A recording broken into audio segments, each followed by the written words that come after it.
Assalamualaikum warahmatullahi wabarakatuh. Perkenalkan, nama saya Ferdian Salubis dengan NIM 24086084. Mata kuliah Strategi Pembelajaran PJOK, dosen pengampu Bapak Priski Amra, SPD MPD. Baik, di sini saya akan membuat tugas video pada pertemuan ketiga, yaitu tentang bagaimana jika di sebuah sekolah sarana dan prasarananya jika kurang dan bagaimana solusinya. Baik, sarana dan prasarana di sekolah merupakan bagian yang sangat penting dalam mendukung proses pendidikan. Sarana adalah alat yang langsung digunakan dalam pembelajaran, contohnya seperti buku tulis, alat tulis, papan tulis, jika ada komputer, alat laboratorium, dan peralatan olahraga. Sedangkan prasarana adalah fasilitas pendukung seperti ruang kelas yang besar, perpustakaan, laboratorium, lapangan olahraga, ruang UKS, toilet, dan tempat ibadah, serta lingkungan yang bersih dan aman. Jika sarana dan prasarana ini masih kurang atau tidak layak, maka proses ajar dan mengajar di sebuah sekolah tidak akan berjalan secara maksimal. Menurut saya, sekolah yang sarana dan prasarananya masih kurang menunjukkan bahwa masih ada ketimpalan di dalam dunia pendidikan.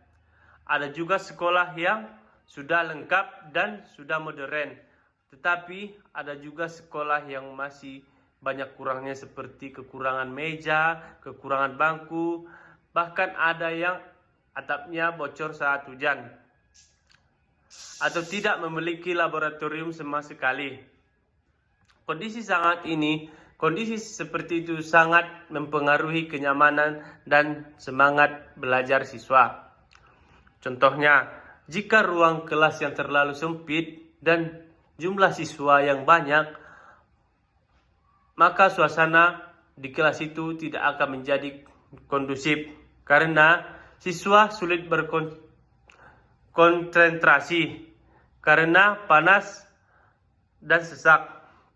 Dan jika buku pelajaran tidak cukup, siswa harus berbagi dengan teman atau siswa harus menunggu temannya siap dahulu sehingga tidak bisa belajar secara mandiri.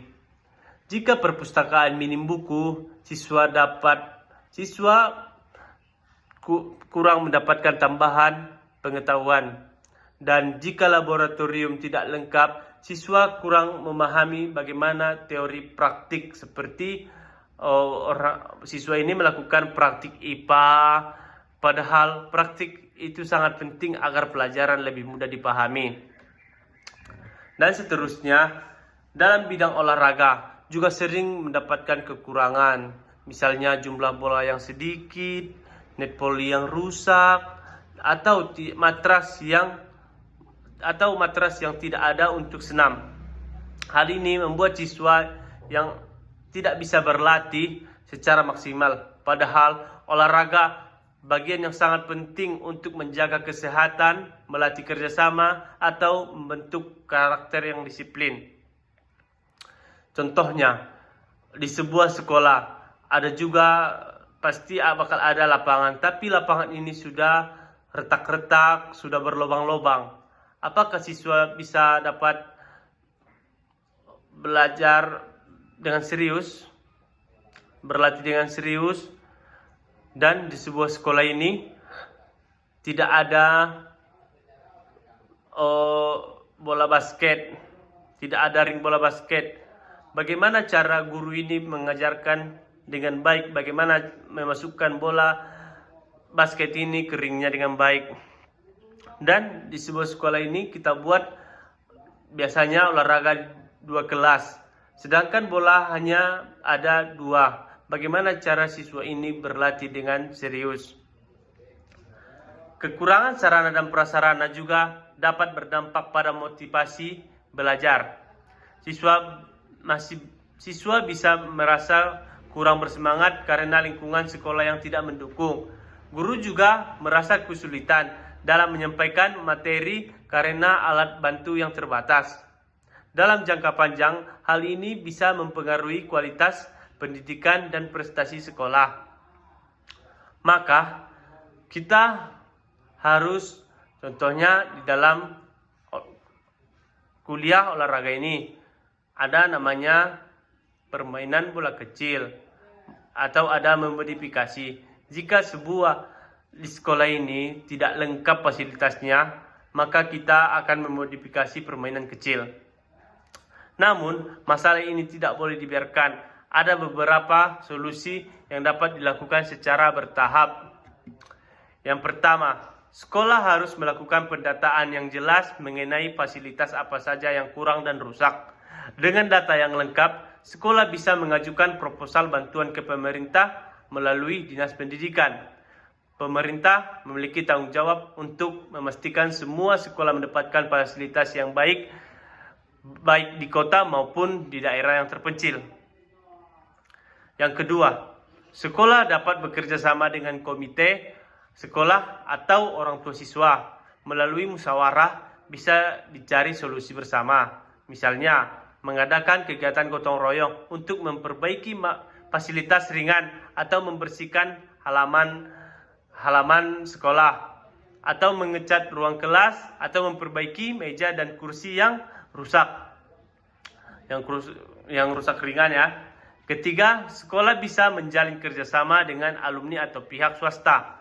Banyak alumni yang sukses dan bersedia membantu sekolah dalam bentuk donasi buku, donasi komputer, atau peralatan olahraga. Perusahaan di sekitar sekolah juga bisa diajak bekerja sama melalui program bantuan pendidikan. Keempat, penting untuk menanam rasa tanggung jawab kepada seluruh warga sekolah. Siswa harus diajarkan untuk menjaga fasilitas sekolah, tidak merusak meja, tidak mencoret dinding, atau menggunakan peralatan dengan hati-hati. Dan jika itu peralatan olahraga harus dijaga dengan hati-hati. Jika itu bola voli jangan ditendang. Jika semua pihak peduli, maka fasilitas yang ada bisa bertahan lebih lama. Kelima, sekolah dapat memanfaatkan teknologi sebagai alternatif. Misalnya, jika buku terbatas, guru bisa menggunakan materi digital atau pembelajaran melalui internet, tentu dengan pengawasan yang baik. Contohnya menggunakan Infocus. Namun, hal ini juga perlu didukung dengan fasilitas listrik dan jaringan yang memadai. Pada akhirnya, sarana dan prasarana yang memadai sangat berpengaruh terhadap kualitas pendidikan. Lingkungan belajar yang nyaman akan membuat siswa lebih fokus, semangat, dan mudah memahami pelajaran. Oleh karena itu, peningkatan fasilitas sekolah bukan hanya tanggung jawab pemerintah saja, tetapi juga tanggung jawab bersama antara sekolah, guru, orang tua, masyarakat, dan siswa itu sendiri. Jika semua pihak bekerja sama,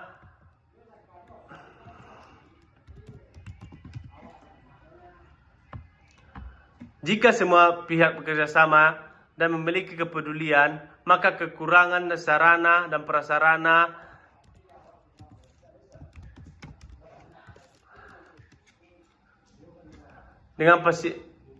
jika semua pihak bekerja sama dengan memiliki kepedulian, maka kekurangan sarana dan prasarana dapat diatasi secara perlahan. Dengan fasilitas yang baik, pendidikan akan lebih baik. Dan kesimpulannya, sarana dan prasarana sekolah yang masih kurang merupakan masalah yang dapat mempengaruhi kualitas pendidikan. Fasilitas ruang kelas, buku pelajaran, laboratorium, perpustakaan, toilet, dan peralatan olahraga yang penting untuk mendukung proses mengajar siswa. Jika fasilitas tersebut tidak memadai, siswa kurang nyaman, kurang fokus, dan kurang semangat belajar. Guru juga akan mengalami kesulitan dalam menyampaikan materi secara maksimal. Dengan sarana dan prasarana yang memadai dan terawat, proses pembelajaran akan belajar lebih efektif, nyaman, dan berkualitas. Hal ini akan membantu menciptakan generasi yang cerdas, sehat, dan siap menghadapi masa depan. Baik, sekian saja. Assalamualaikum warahmatullahi wabarakatuh, dan terima kasih.